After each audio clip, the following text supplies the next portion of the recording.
Inaugurado em 1852 para abrigar os alienados da corte e demais províncias do Império, o Hospício de Pedro II foi a primeira instituição dessa natureza a funcionar no Brasil. Seu nome homenageava o próprio imperador, responsável pelo decreto fundador do estabelecimento, que nascia vinculado à Santa Casa da Misericórdia do Rio de Janeiro, principal destino de alienados até então. O Hospital Colônia de Barbacena foi um hospital psiquiátrico fundado em 12 de outubro de 1903, na cidade de Barbacena, Minas Gerais. É criado então o primeiro hospital psiquiátrico de Minas, como assistência aos alienados do estado de Minas Gerais, onde antes funcionava um sanatório particular para tratamento de tuberculose, o qual havia falido e estava desativado. Instalado então nas dependências do antigo sanatório de Barbacena, o hospício está situado nas terras da antiga fazenda da Caveira, cujo proprietário era Joaquim Silvério dos Reis, conhecido na história mineira como delator do movimento dos Inconfidentes. Segundo historiadores, outro motivo teria levado o hospital para a cidade. Quando da escolha da nova capital mineira, Barbacena foi levantada como uma das opções.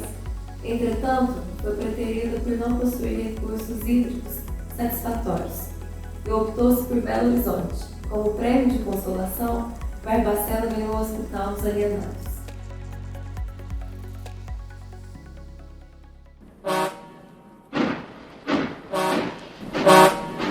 Pelo menos 60.000 pessoas morreram entre os mortos do Colônia. Haviam sido, na maioria, enfiadas nos vagões de um trem, internadas sem sua própria vontade. Quando essas pessoas chegaram no Colônia, suas cabeças foram raspadas e suas roupas arrancadas. Perderam o nome e foram rebatizadas pelos funcionários. Essas pessoas começaram e terminavam ali. Cerca de 70% não possuíam diagnóstico de doença mental. Eram epiléticos, alcoolistas, homossexuais, prostitutas, gente que se rebelava, gente que se tornara incômoda para alguém com maior poder. Eram meninas grávidas, violentadas por seus patrões, esposas confinadas para que o marido pudesse morar com a amante, filhas de fazendeiros, as quais perderam a virgindade antes do casamento. Eram homens e mulheres que haviam extraviado seus documentos. Alguns eram apenas tímidos. Pelo menos 33 eram crianças, homens, mulheres e crianças. Às vezes comiam ratos, bebiam esgoto ou urina. Dormiam sobre capim, eram espancados e violados. Nas noites geladas da Serra da Mantiqueira, eram atirados ao relento nus ou cobertos apenas por trapos. De forma instintiva, faziam um círculo compacto, alternando os que ficavam no lado de fora e no de dentro, na tentativa de sobreviver. Alguns não alcançavam as manhãs. Nos períodos de maior lotação, 16 pessoas morriam a cada dia. Morriam de tudo e também de invisibilidade. Ao morrer, davam lucro. Entre 1969 e 1980, 1.853 corpos de pacientes do manicômio foram vendidos para 17 faculdades de medicina do país, sem que ninguém questionasse. Quando houve excesso de cadáveres e o mercado encolheu, os corpos foram decompostos em ácido no pátio do Colônia, na frente dos pacientes, para que as ossadas pudessem ser comercializadas. As pacientes conseguiam proteger sua gravidez advinda de estupros, passando fezes sobre a barriga para não serem tocadas. Mas logo depois do parto, os bebês eram retirados de seus braços e doados. Este foi o destino de Débora Aparecida Soares, retratada na obra de Daniela Herberts, nascida em 23 de agosto de 1984. 10 dias depois, foi adotada por uma funcionária do hospício. A cada aniversário, sua mãe, Sueli Aparecida Rezende, epilética, perguntava a médicos e funcionários pela menina e repetia: uma mãe nunca se esquece de sua filha. Só mais tarde, depois de adulta, Débora descobriria sua origem.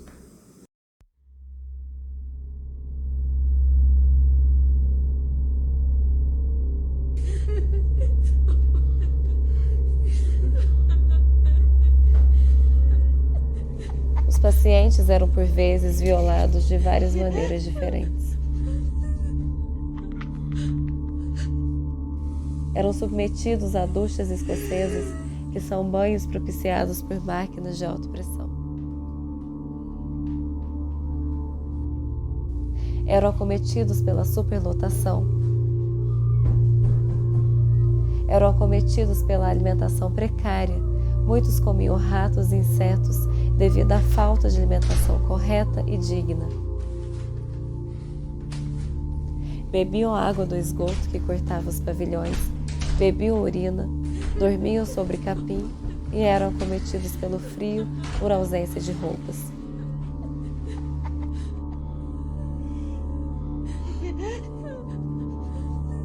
Os pacientes do Hospital Colônia faleciam por frio, por fome, por doenças e eletrochoques. Os eletrochoques eram tão fortes que a sobrecarga derrubava a rede do município.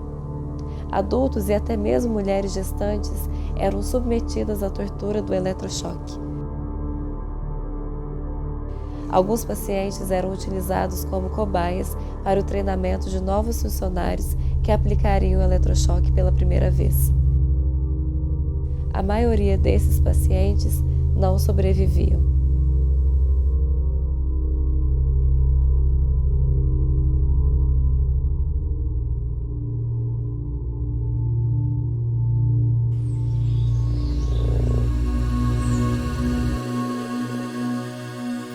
Desde o início do século XX, a falta de critério médico para as internações era rotina no lugar onde se padronizava tudo, inclusive os diagnósticos. Maria de Jesus, brasileira de apenas 23 anos, teve o Colônia como destino em 1911 porque apresentava tristeza como sintoma. Assim como ela, a estimativa é que 70% dos atendidos não sofressem de doença mental, apenas eram diferentes ou ameaçavam a ordem pública. Por isso, o Colônia tornou-se destino de desafetos, de homossexuais, militantes políticos, mães solteiras, alcoolistas, mendigos, negros, pobres, pessoas sem documentos e todos os tipos de indesejados, inclusive os chamados de insanos. A teoria eugenista, que sustentava a ideia de limpeza social, fortalecia o hospital e justificava seus abusos. Livrar a sociedade da escória, desfazendo-se dela, de preferência, em local que a vista não pudesse alcançar.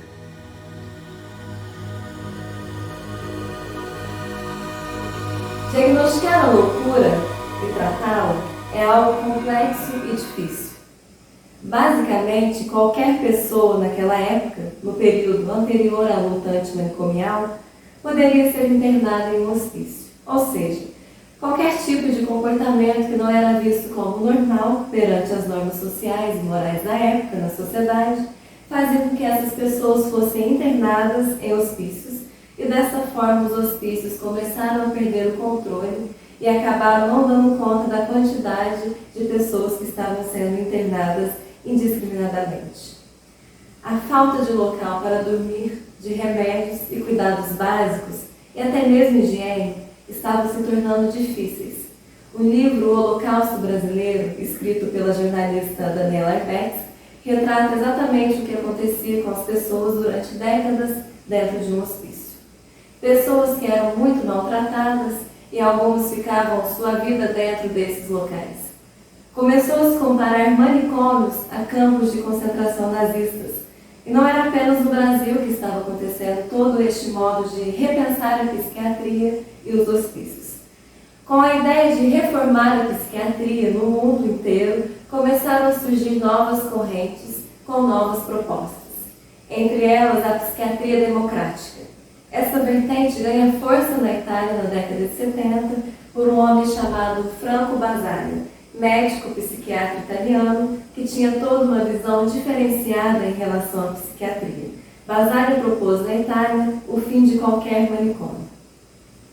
Ele queria desconstruir o saber psiquiátrico como sendo soberano e a sua principal proposta era substituir esses manicômios por locais de serviços extra-hospitalares, desenvolvendo uma abordagem de reinserção territorial e cultural do paciente na comunidade. Basaglia possuía uma visão de que o problema não era a doença em si, mas como ela estava sendo compreendida na nossa sociedade.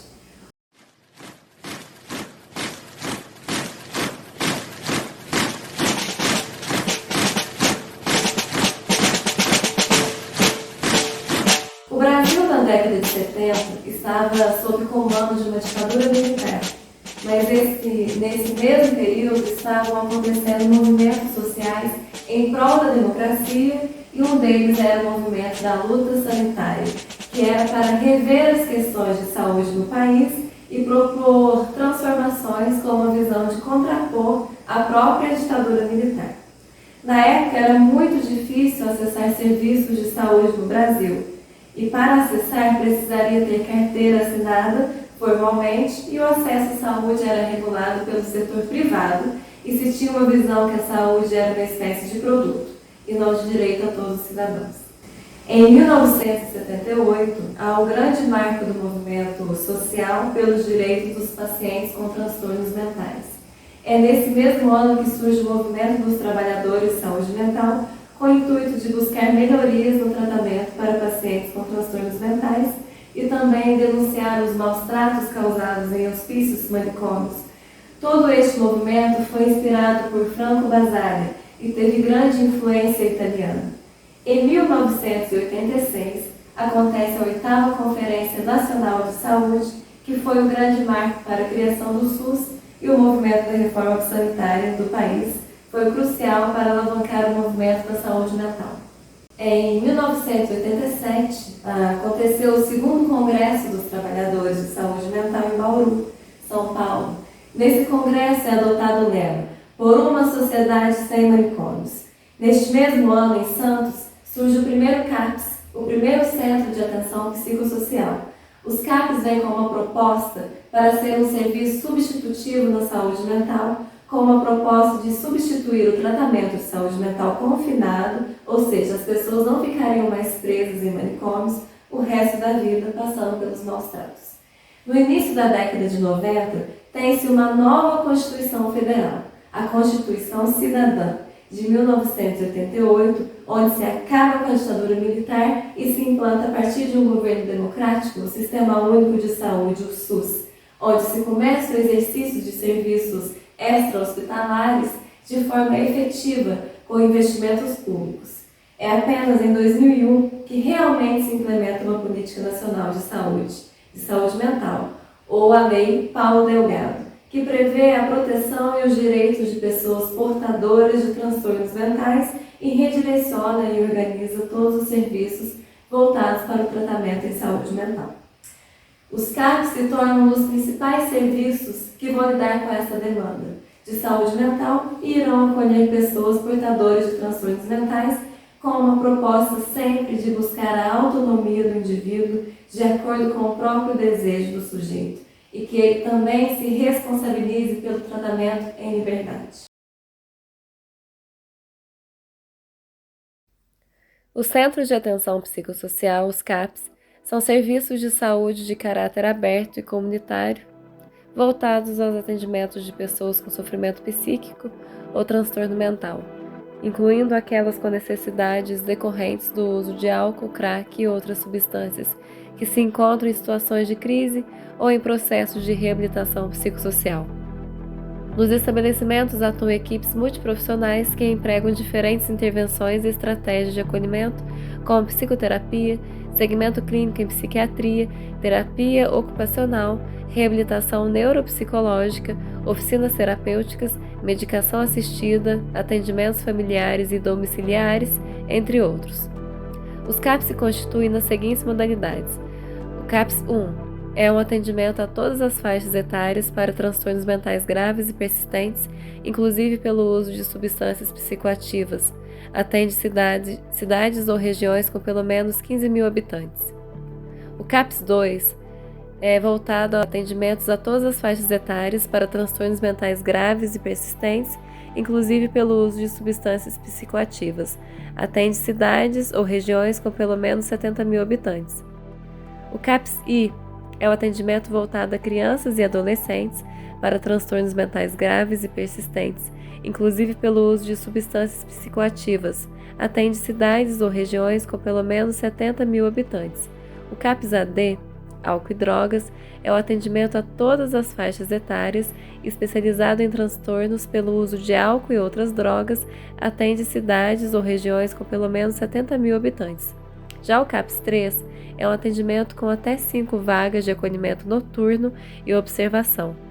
É para todas as faixas etárias, pessoas com transtornos mentais graves e persistentes, inclusive pelo uso de substâncias psicoativas.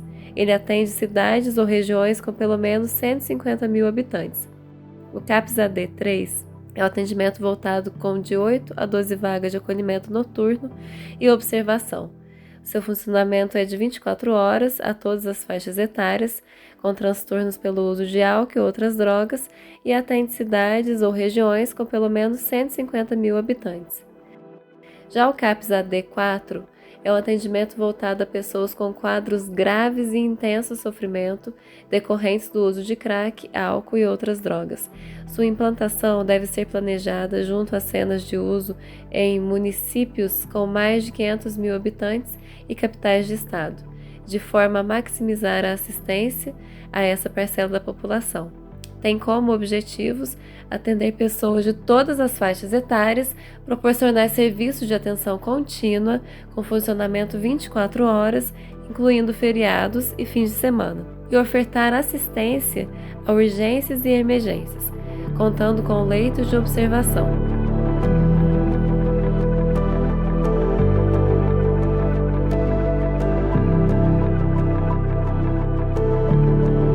Em 2019, na cidade de Presidente Prudente, estado de São Paulo, o CAPS-AD realizou a exposição de obras produzidas por pacientes durante oficinas de terapia ocupacional, onde expuseram diversos trabalhos de quadros a bonecos. Em 2018, na cidade de Varginha, os usuários do CAPS-2 e CAPS-AD expuseram seus quadros no Teatro Capitólio. As pinturas foram elaboradas durante o projeto Cuca Legal. Os quadros foram à venda com preço de R$ 40 e R$ 50 e a iniciativa fez parte dos eventos para lembrar o Dia Nacional da Luta Antimanicomial, instituído em 18 de maio. Os quadros foram pintados pelos pacientes dos CAPS.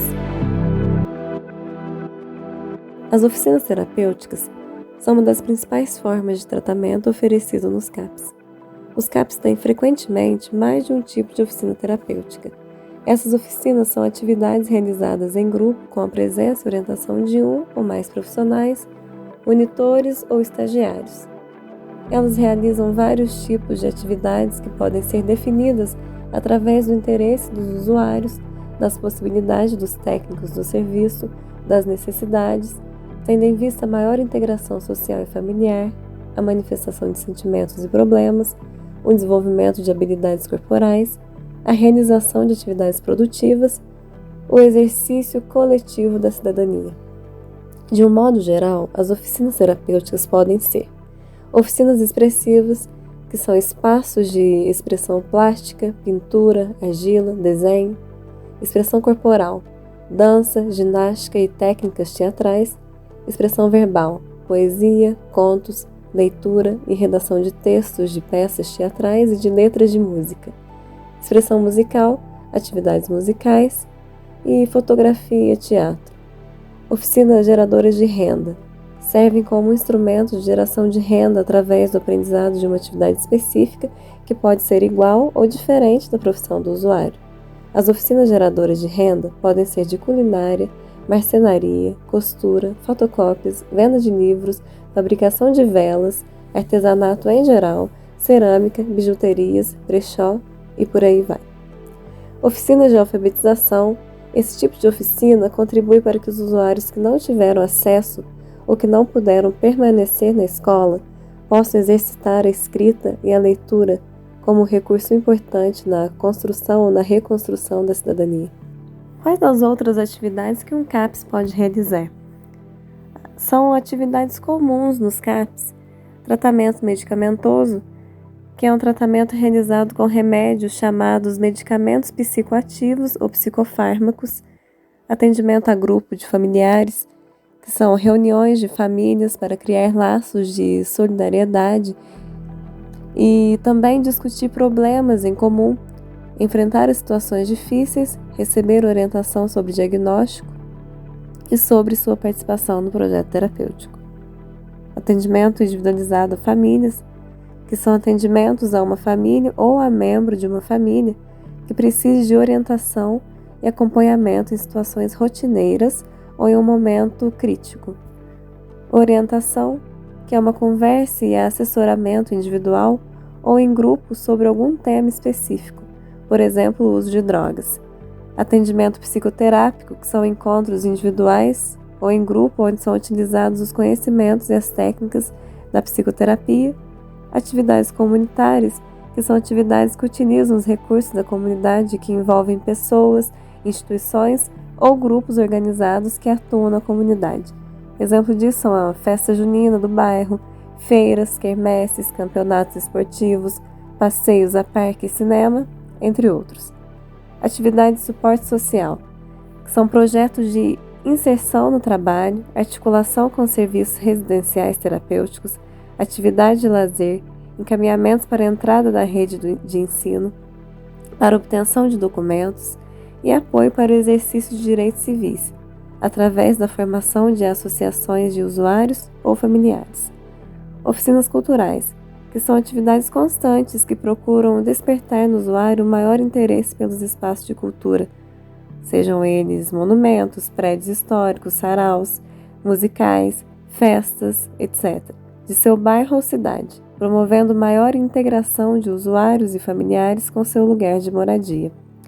Visitas domiciliares, que são atendimentos realizados por um profissional do CAPS aos usuários ou familiares em casa. A desintoxicação ambulatorial, que é um conjunto de procedimentos destinados ao tratamento da intoxicação, abstinência decorrente do uso abusivo de álcool ou de outras drogas. Nise da Silveira nasceu em Maceió, Alagoas, filha única de um casal composto por um jornalista e uma pianista. Desde pequena, Nise foi criada em um ambiente artístico. Ao completar 15 anos, se mudou para Salvador, onde passou a cursar a faculdade de medicina. No curso também estava seu primo, Mário Magalhães da Silveira, que se tornaria um dos grandes médicos sanitaristas do Brasil. Nise e Mário se casaram. Em 1926, ela se formou e era a única mulher de uma turma que tinha 75 alunos. Em 1927, Nise se mudou para o Rio de Janeiro. Lá ela cursou uma especialização em neurologia e passou em um concurso para trabalhar no Hospital da Praia Vermelha. Em 1937, já no Estado Novo de Getúlio Vargas, uma enfermeira do hospital denunciou Nise pela seguinte razão. Em cima de sua mesa, ela possuía livros sobre psiquiatria, arte e literatura, mas também obras sobre marxismo e comunismo. A consequência é que Nise foi presa no mesmo dia da denúncia e perdeu seu emprego, mesmo sendo concursada. Essa já era a segunda vez que Nise ia para a prisão. A primeira foi por ter atuado como médica voluntária na União Feminina Brasileira e por fazer parte da ala reivindicadora dos médicos. Em outras palavras, Nise foi presa por ser considerada subversiva pelo governo Vargas. Em 1938, Nise foi julgada e inocentada, mas continuou sendo vigiada e perseguida pelo governo. Ela ficou 455 dias encarcerada, mas não há muitas informações em suas biografias sobre este período. O pouco que se sabe é que ela se alimentava mal, que não chegou a ser torturada, mas que ouviu muitas descrições de torturas sofridas por suas companheiras de cela. Entre essas colegas estava a Olga Benário. Só em 1944 ela readquiriu o direito de exercer o trabalho por qual tinha prestado concurso. Quando Nise foi readmitida, ela passou a trabalhar no Centro Psiquiátrico Pedro II, no Rio de Janeiro. E o que ela viu lá impressionou. Os internos estavam sendo tratados pelos mais modernos avanços da psiquiatria daquela época, mas esses tratamentos, na verdade, eram bárbaros. Os Os pacientes eram submetidos a lobotomias que consistiam na retirada de uma parte do cérebro e que os deixavam muitas vezes em situações calamitosas.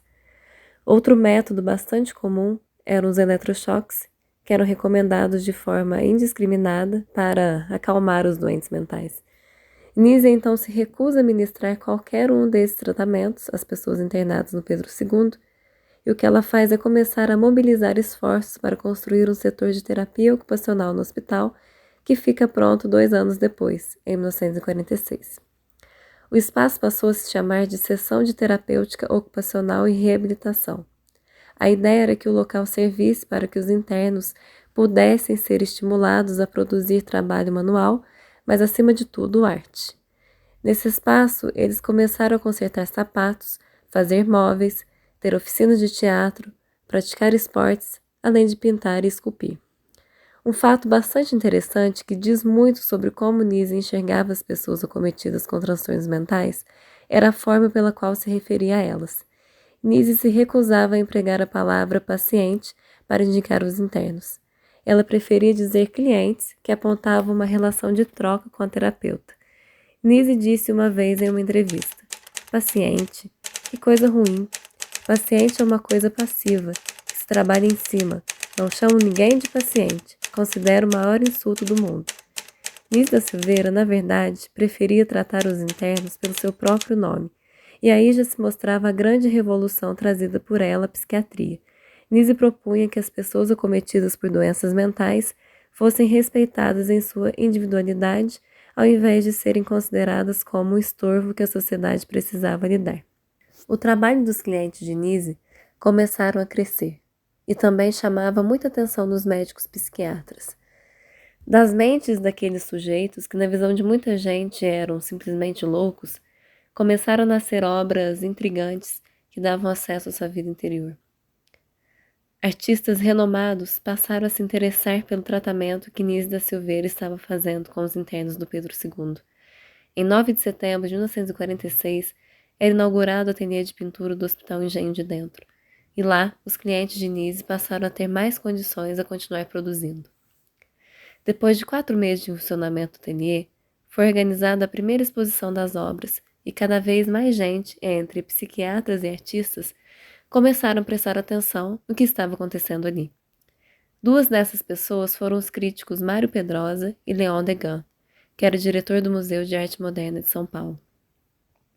O resultado é que, em 1950, uma amostra com 91 pinturas e 9 esculturas dos clientes de Nise foram parar no primeiro Congresso de Psiquiatria em Paris, na França. Mas o que tinha nessas obras que chamavam a atenção dos psiquiatras? Elas foram se tornando formas de acesso ao inconsciente dessas pessoas que muitas vezes possuíam severas limitações com a linguagem verbal. Foram surgindo imagens cada vez mais intrigantes naquilo que eles criavam. E Nise, como terapeuta, ajudava a traduzir o que eles estavam manifestando em forma de arte. Das mentes e das mãos daquelas pessoas, que eram consideradas loucas por tanta gente, passaram a nascer símbolos universais, como as mandalas, que foram estudadas e tematizadas por Jung. Logo, os especialistas se deram conta que havia algo muito importante acontecendo naquele ateliê. Este trabalho acabou levando à fundação, em 1956, do Museu de Imagens do Inconsciente. Nise da Silveira resolve escrever uma carta a ninguém menos do que Carl Gustav Jung, contando o que estava acontecendo no ateliê. Eles começaram uma troca de correspondências, em que Nise relatava os símbolos que eram os elementos centrais da psicologia junguiana e que estavam aparecendo nas artes dos clientes do ateliê Engenho de Dentro. Os clientes do ateliê, muitos deles esquizofrênicos, eram vistos pela psiquiatria como pessoas em cisão interna.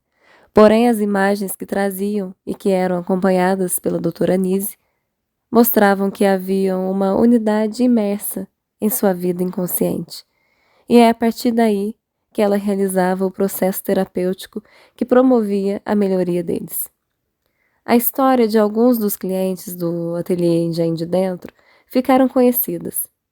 Por exemplo, a história de Rafael Domingues, que não se comunicava há 20 anos.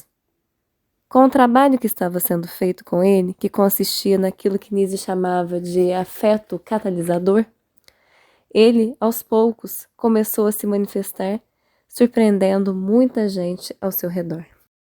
7 artistas do ateliê Engenho de Dentro ficaram conhecidos. Porém, destaco aqui 2 deles. A primeira era Adelina Gomes, que era uma moça de baixo poder aquisitivo, filha de trabalhadores rurais, que foi internada em 1937, aos 21 anos, depois de estrangular sua gata de estimação. Considerada agressiva, Adelina passou a frequentar o ateliê em 1946. As pinturas, cheias de flores e imagens delicadas, geraram um trabalho de Nise da Silveira, que se tornou um clássico, comparando as imagens elaboradas com Adelina com o mito grego de Daphne. Assim como Daphne, que foge do deus Apolo e é transformada em um vegetal, Adelina dizia que queria ser flor. Outro artista era Emídio de Barros, considerado um gênio da pintura por muitos. Quando começou a frequentar o ateliê, em 1947, Emídio já estava há 23 anos internado. Assim como outros artistas, ele era calado e começou a se comunicar cada vez mais pelas suas pinturas. Sua obra vasta e reconhecida pela crítica de arte especializada fez com que ele fosse chamado de o grande poeta do imaginário. Emídio dizia uma frase que é muito marcante nessa história. Ele dizia que pintava aquilo que ele via. Aqui há uma questão crucial no legado que foi deixado por Nise da Silveira, que é a possibilidade de dar ferramentas para que esses sujeitos que até então eram vistos apenas como loucos, que deveriam ficar presos dentro de hospícios, pudessem finalmente encontrar uma voz. Mantido dentro do Panteão da Pátria, na Praça dos Três Poderes, o livro dos Heróis e Heroínas da Pátria existe desde 7 de setembro de 1989 e tem valor simbólico na preservação da memória nacional. O livro homenageia personagens considerados fundamentais para a construção da história brasileira. Feito de aço e com 10 páginas, o livro guarda nomes como de Joaquim José da Silva Xavier, Tiradentes, de Zumbi dos Palmares, da enfermeira Ana Nery, do compositor Heitor Villa-Lobos, da revolucionária Anita Garibaldi, do Marechal Rondon, do jornalista e historiador Euclides da Cunha e do escritor Machado de Assis. Em 25 de maio de 2022, o ex-presidente da República e agora derrotado Jair Messias Bolsonaro vetou a inscrição do nome da psiquiatra lagoana Nise da Silveira no livro dos Heróis e Heroínas da Pátria. Na justificativa para o veto, Bolsonaro afirma que não é possível avaliar a envergadura dos feitos da médica Nise Magalhães da Silveira e o impacto destes no desenvolvimento da nação, a despeito de sua contribuição para a área da terapia ocupacional. Ademais, prioriza-se que personalidades da história do país sejam homenageadas em âmbito nacional, desde que a homenagem não seja inspirada por ideias dissonantes das projeções do Estado democrático, disse o ex-presidente. Independente do que diga, o ex-presidente da República e agora derrotado, Jair Messias Bolsonaro, a verdade é que Nise da Silveira é uma das grandes heroínas que esse país já teve e um dos nomes fundamentais da luta antimanicomial no Brasil e no mundo. Nise é para sempre um dos grandes orgulhos do Brasil.